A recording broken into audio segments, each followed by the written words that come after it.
1841년 일본의 조슈번, 현재의 야마구치현, 농민의 집에서 한 아이가 태어났습니다. 아이가 50년만 일찍 태어났어도 그는 막부 시대에 평생 다이묘를 위해 농사를 짓고 수확물의 대부분을 납부해야 하는 농민의 신분으로 살아야 했을 것입니다. 하지만 1853년 미국 페리 제독에 의해 일본은 근대의 길로 들어섰습니다. 그리고 그 아이는 입헌군주국으로 변신한 일본의 초대 총리로서 천황의 신임을 얻은 최고의 정치인으로 성장했습니다. 훗날 안중근 의사에게 저격당한 한국인에게는 가장 유명한 일본인 이토 히로부미입니다. 한 인물은 보는 관점에 따라 달리 보일 수 있습니다. 이순신 장군을 우리는 성웅이라고 칭송하지만 일본인의 입장에서 보면 수많은 동족을 죽인 철천지 원수일 것입니다. 우리에게는 한일 합방의 원흉으로 알려진 이토 히로부미는 일본에서는 근대화를 이룬 주역으로 평가받고 있습니다. 최근 영웅이라는 영화가 개봉되어 또 한 번 조명받고 있는 이토 히로부미의 생애를 살펴보겠습니다. 이토 히로부미는 앞서 말한 대로 조슈 버니스카리 무라에서 농민의 장남으로 태어났습니다. 아버지는 곧 하기시로 이사했는데 이곳에서 히로부미는 이토 성을 쓰는 하급 병사에게 입양됩니다.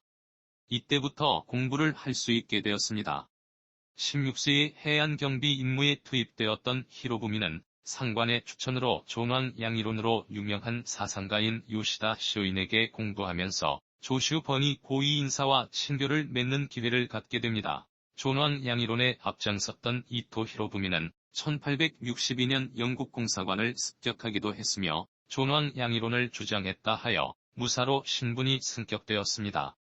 존왕 양이론은 막부를 배격하고 천황을 중심으로 세우며 서양 세력을 배척하자는 사상이었습니다.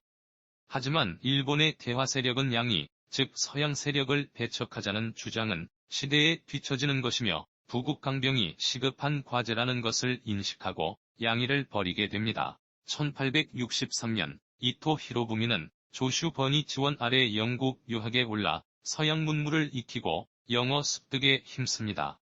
하지만 반년 후 아직 양이론에 젖어있던 조슈 버니, 서양 세력과 전쟁을 벌일 상황에 빠진 것을 알고는 이를 막기 위해 급히 귀국합니다.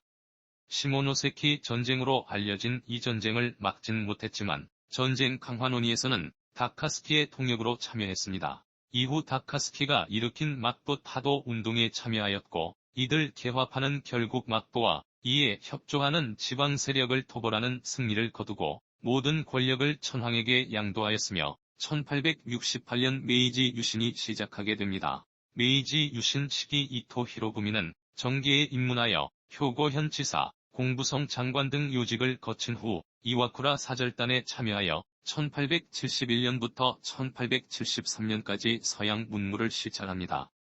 귀국 후 정할론을 둘러싼 논쟁에서 그는 동료들과 함께 정할론이 시기상조이며 네츠가 중요하다는 주장을 펼쳤습니다. 네츠파가 정치적으로 승리하였고 이토 히로부미는 그 실권자들의 신임을 얻게 됩니다. 1878년 내무상으로 승진한 그는 헌법 제정에 관여하게 되는데 독일식 헌법을 연구하기 위해 독일에도 다녀오게 됩니다. 조선의 갑신정변으로 인해 청일 간의 텐진 조약이 체결될 때는 일본의 전권대사로 청나라에 파견되어 이 조약을 체결하기도 했습니다. 입헌제 도입에 앞서 1885년 내각이 구성될 때 이토 히로부미는 초대 총리가 되었습니다. 그는 1888년 사임했는데 재직하면서 헌법 제정에도 관여했습니다. 1892년에는 다시 총리가 되어 청일 전쟁에서 승리했으며 이후 2번 더 총리직을 수행해 1901년까지 총 4번 총리를 했습니다.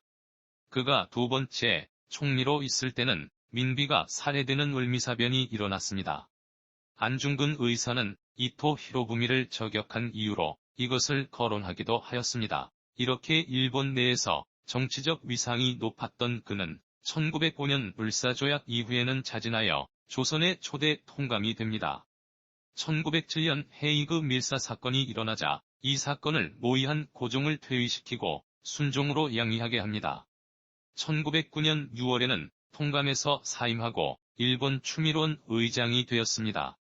러시아와의 만주 협상을 위해 하얼빈에 왔던 그는 1909년 10월 26일 하얼빈 역에서 안중근 의사에 의해 피살되었습니다.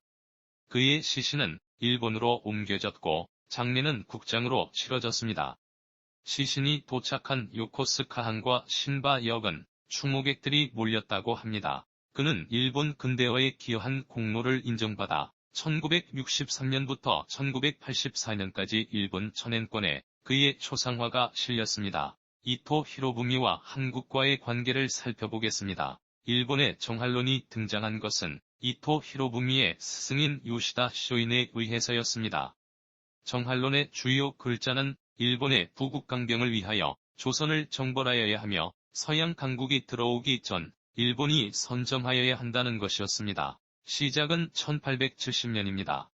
메이지 유신 이후 막부 정권이 몰락하고 천황이 실질적인 권력을 갖게 되자 일본은 조선의 왕정이 복고됐다는 외교 문서, 즉 서계를 보냅니다. 그런데 조선은 이 문서의 양식이 기존과 다르다며 접수를 거부합니다. 이것을 계기로 일본에서는 조선이 괘씸하다며 본격적으로 정할론이 대두됐는데 사이고 다카모리 같은 인물은 조선 정벌을 주장하기도 했습니다. 서양 문물 시찰을 나갔던 이와쿠라 사절단이 귀국하면서 이들의 주장은 힘을 잃었습니다. 내치 즉 자국의 근대화를 먼저 이루어야 된다는 주장이 이긴 것입니다. 이때 이토 히로부미 역시 내츠파에 섰습니다. 그러나 내치가 우선이라는 내츠파에게도 조선은 그냥 버려둘 수 없는 곳이었습니다.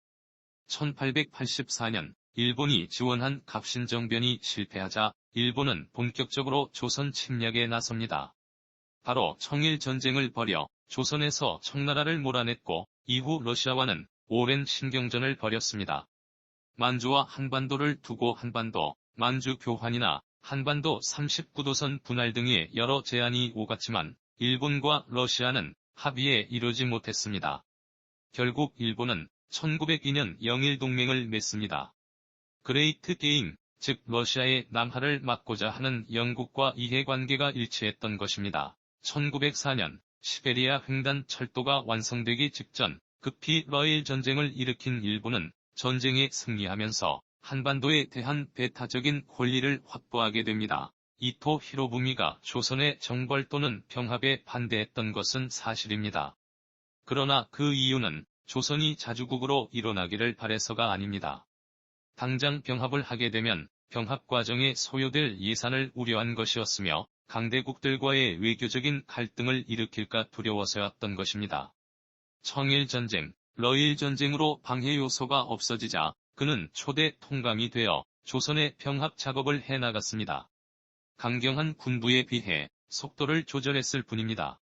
그의 암살 이후 바로 조선이 합병이 됨으로써 그의 역할에 아쉬움을 느끼는 사람들도 있는 것 같습니다. 하지만 그는 병합을 막지 않았으며 늦추는 역할을 했을 뿐입니다. 조선을 말려서 먹을 것인지 먹어서 말릴 것인지 둘 중에서 전자의 입장을 취했을 뿐입니다.